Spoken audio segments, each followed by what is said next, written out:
Yeah. Last week, it's hard to believe. It seems to go pretty fast here. It's a point of like reflection. We're also getting ready to prepare for the most important 2 weeks, right? I think if we win one more, no matter what, we are the 2 seed with the bye in the conference tournament. So 6 teams go to the conference tournament, top 2 get byes. So definitely looking to control our fate by having that bye and being the 2 seed. I think, when I first started this season, we were replacing 6 of 7 starters, and we're rolling out with a bunch of young kids who don't have a ton of game experience, don't have a ton of championship experience. But I feel really confident going into not only the last 2 games in Moby Arena for the seniors, but going into the first Mountain West tournament for most of our team, right? Even the transfers have not been in the Mountain West tournament yet. So I think we have a great chance to win that thing. Right, it's really hard to beat a team 3 times. When we think about Utah State having to play us, probably that would be the championship match. Wyoming sitting in the 3 seed. That I love us getting Wyoming in the semis and Utah State in the finals. And I think this team is really motivated to show that we can still go into another week of postseason. We played Utah State really strong a couple weeks ago in their place, and we had a couple set points, and that match could have been ours. And I again think that this is building into a crescendo of a really cool story for a really young team. Do you guys, with the tournament coming up, do you look at this week any differently as like preparation for next week, or do you have to take it straight up? This week for sure. I mean, number one priority for our team right now is health at the end of season and trying to make sure we can roll out with the best lineup possible and make them as physical as possible. So I say a little bit differently in that we've tapered a little bit in our training, no matter who the opponent is, to try to keep the players rolling out as healthy as possible. GCU is really good.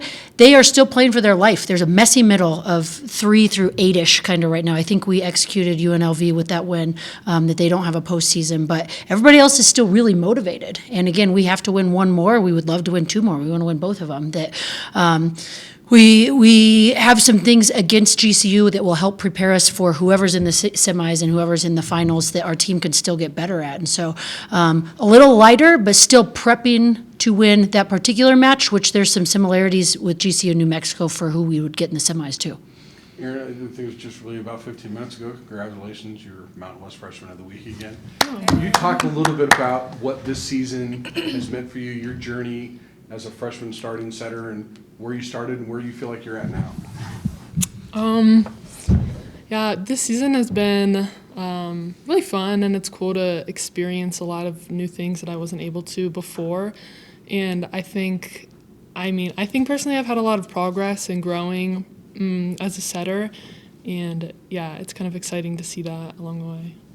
What else did happen this weekend? 1,000 assists. Yeah. Yeah. The last 2 setters in our program as freshmen to get 1,000 assists were Katie Oleksak, who ended up as a 4-time All-American, and Deidre Foss, who didn't have a bad career herself. She's in the Hall of Fame, went on to multiple Sweet 16s, so some pretty cool legacy setters that have done good things in this program. Yeah, and there's no question that there's a great amount of depth, especially in the front row. Specifically talking about the back row, how do you plan on kind of like tightening that up, especially going into the Mountain West and going probably against Utah State soon?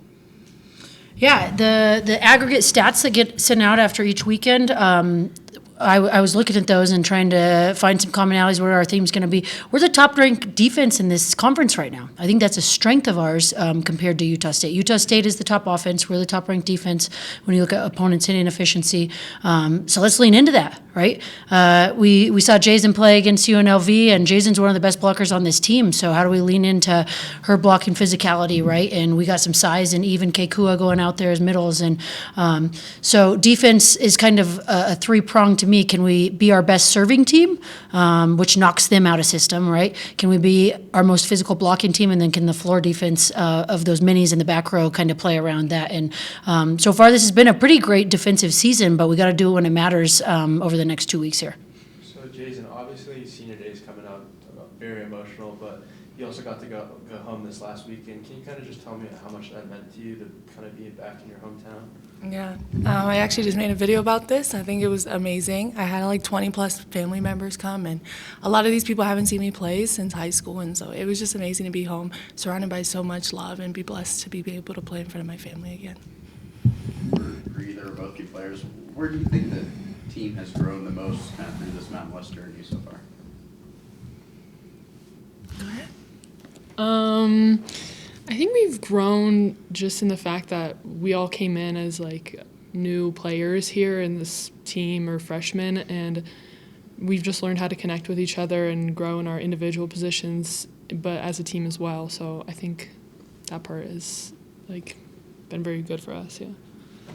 I also think we grown in being able to do hard things. A lot of us not being able to play with each other, and like really working on certain things.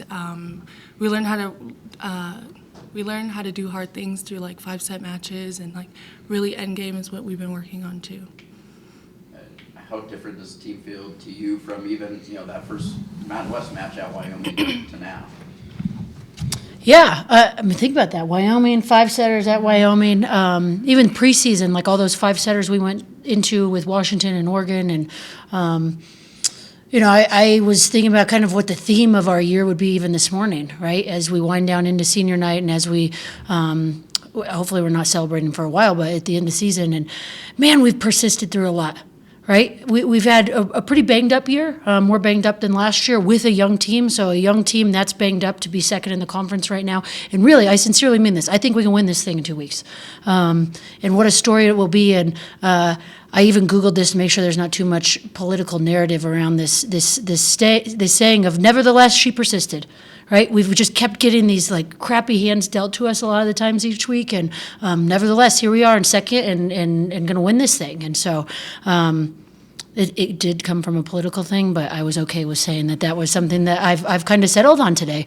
So I look at them. We return a ton of our productivity, right? We graduate 5 seniors, but most of that offensive kills and the amount of attempts that they have is coming back next year.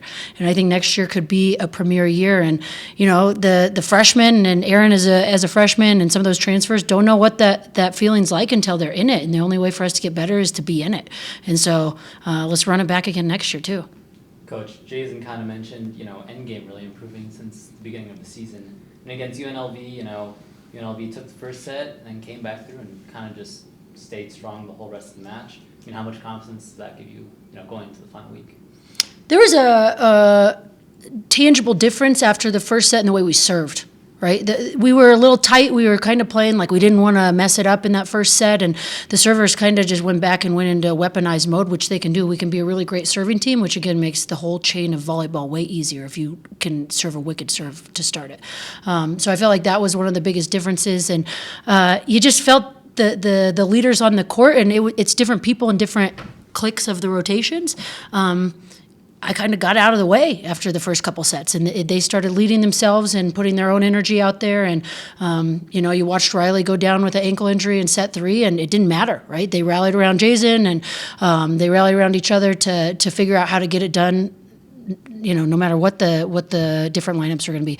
In UNLV, that was the first time I started with 4 different lineups in 4 sets. I'm usually not that coach. I'm a very boring substitution coach. I'm a very boring, trust what has happened in the past, couple months coach. But 4 different lineups in 4 sets was a new journey for me as a coach. So, yeah.